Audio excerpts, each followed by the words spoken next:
you know, everybody's got a slightly different way we do what we do and have a different history, but I assume all of us have dealt with that, like, well, I'm spending way too much time alone. I need to like see some people, or I need to do that. Do you guys have, I mean, we talk about exercise a lot. A lot of people, you guys are having your studios at home. How do you guys put together a framework for making sure your mental health is good in the space? Because I feel like all of us reach crazy breaking points. You're not sleeping, you're going to sessions at 6 a.m. How do you, any of you guys really, like, how do you think about those things? The thing with us, at least me particularly, specifically, we have a crew, we have like a whole staff, which really helps. And it's just a lot of times it's like an ongoing joke where I call Tanner, the studio manager, and I'm like, yo, who's working today? And he's like, what, do you need an assistant? What do you need? And I was like, nah, I just really just need a buddy, man. I just need someone to hang out with. Because half the time it's me like being like, yo, do you think, it's two things I've tried. It's either this or this, like, yo, do you think this sounds better or this sounds better? Because I need someone just to bounce shit off. Because I've usually done it and be like, yo, do you think this sounds better? Or is this cheesy? Is this too much? It is too much, right? And someone just telling me like what I initially thought, that it's a bit too much, but I am very social like that. And also whenever we're at the studio, there's always someone there. Like there's like 24/7. And that really helped me. Even through COVID, I was working like, you know, through all of it. So I don't really know that aspect of it. I've always been really social. I feel weird when I'm alone for too long, or like if it's like. That's the reason I built my home studio, was because I was like having mental health issues, like working in the fucking room next to yours right now, like red walls, just like working on cool shit, you know, like some of the best stuff I've ever worked on, but I was like coming home depressed, and my wife was like, what's going on? Like and I'm just like, I'm bummed out, and I shouldn't be, and it's because I'm not around people. And that was like, cool, let's figure out this home studio thing, and it was the best thing I've ever done. Yeah. One of.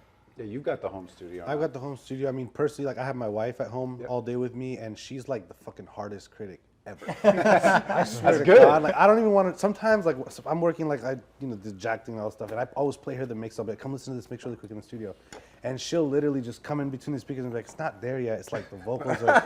and I'm looking at her like, are you kidding me right now? She's like, I'm just gonna tell you the truth, and I'm like, I bet she's just fucking with you. She's just fucking with you. I don't know if she is, but she pushes me, to be honest, because I'll then go listen in her car and in my car, and I'll really make sure. So part of that is me having her there. Is like I can always take, I'll mix for 20, 30 minutes and jump off for 5 minutes and jump back on.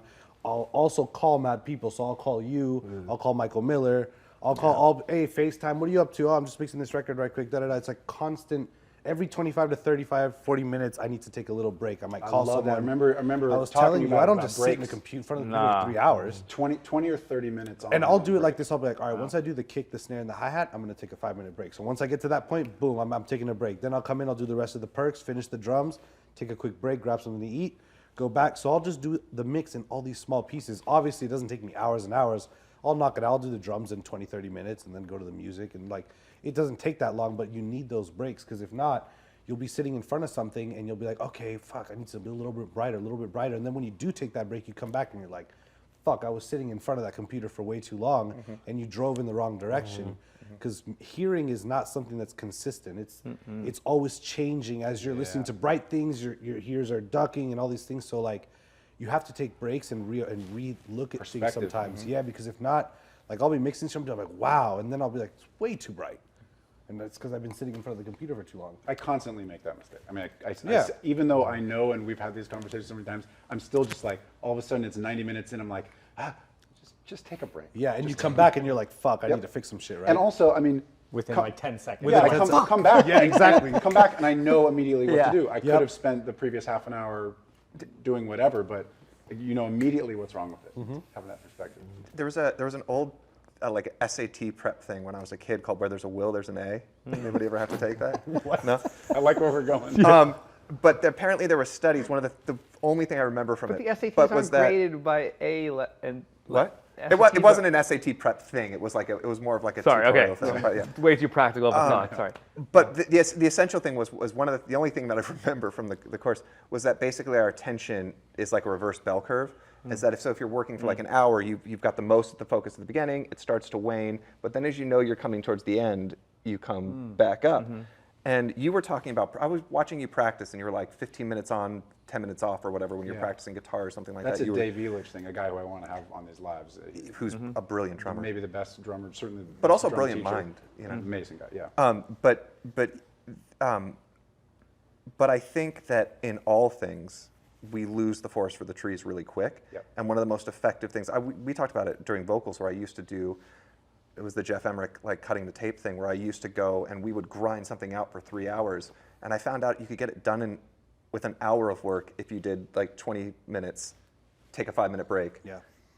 20 minutes, take a 10-minute break, 20ty minutes, and then you were done, and you got better results than the 3 hours, because so much of that middle thing is is really true. Yeah. But it's counterintuitive, but it is the most effective thing ever to take breaks. Yeah. You know, Or it's constant. Another way of doing it is to shift gears. Like if you've got the luxury of multiple projects, like I'll catch myself being like, okay, I'm treading water on this and I'm kind of bored of it, so I'm gonna just do something else for 20 minutes. And even if it's like session prep or like, you know, cleaning stuff up, it's like, cool, I got that done. That's something I don't have to do later. You come back and it's like, cool, now I'm excited to get into this, like this vocal sound or whatever. bringing it all the way around to the beginning, what we were talking about, I think that so many things, it doesn't even have to be music when you shift gears. Like, I don't know about you, but I assume that sometimes when you're cooking, there's got to be an inspiration for your mix. Do you ever deal with bleak strategies?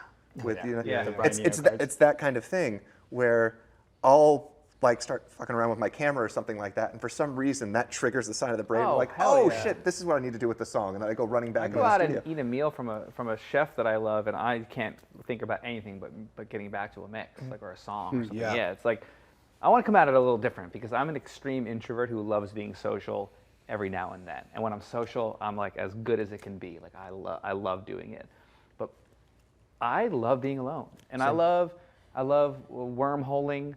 I do what Teezio said. I take a lot of breaks, but I don't want to talk to anybody on the breaks. I don't want to have to, like, I miss that. I started this conversation by saying I miss that element of it, but a lot of the times I'd be like, who's coming by the door? I don't want them to hear what I'm doing. Like, I do weird shit when I work. I try out the extreme version of what every sound exists. So, and Graham, who's in this room handling the production of this with our dear friend Matt, can attest to this, which is like, I just push every sound to the point where it sounds fucking terrible, and that would make me insecure if I had someone watching all the time, every day, because I want to see what I can get out of this thing, and that's going to make it sound really bad for maybe a prolonged amount of time, where someone could go, like an artist in the room, be like, what is he doing? And then won't be able to hear where it wound up because they already heard the thing that was fucked up to them. Like, why is he changing it so much? It's like, I'm not changing it, I just need to discover what's there. So I like the wormhole of discovery, right? And doing that alone makes me feel confident. It just makes me feel like I don't give a fuck about anything else than this. And if I have to go like communicate like via email or phone in between, then I might forget the intention of what I'm taking that break for, right? My breaks tend to be more intentional, like I'm doing this to go do this thing, to come back to this thing. And I don't just like, I don't look at Instagram in a break, like, because the task at hand back and forth, like, it just doesn't work for me. It's like, oh, what was I doing? Like, the break is intentional, like you said, you do the drums and this.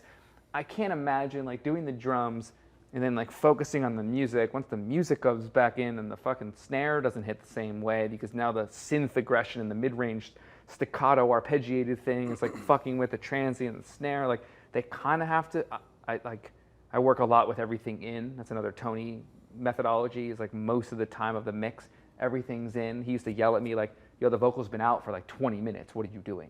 I'm like, oh, you're right. Like, the song is with the vocal. So if I'm mixing for too long with the vocal, I made a mistake. Like, I'm going down a way too, and that's a thing I'm self-conscious of. So if someone's in the room or I'm communicating with someone, I'm self-conscious about what's happening. And when I'm alone, freely moving about the day, incorporating breaks, I'm at my best. Thanks for watching. Just a reminder, all of this content is free. There's no secret knowledge here. There's no Patreon. We don't read ads. We don't have sponsors. We're just trying to build a knowledge base. All that we ask in return is that you share it with somebody. Thanks so much.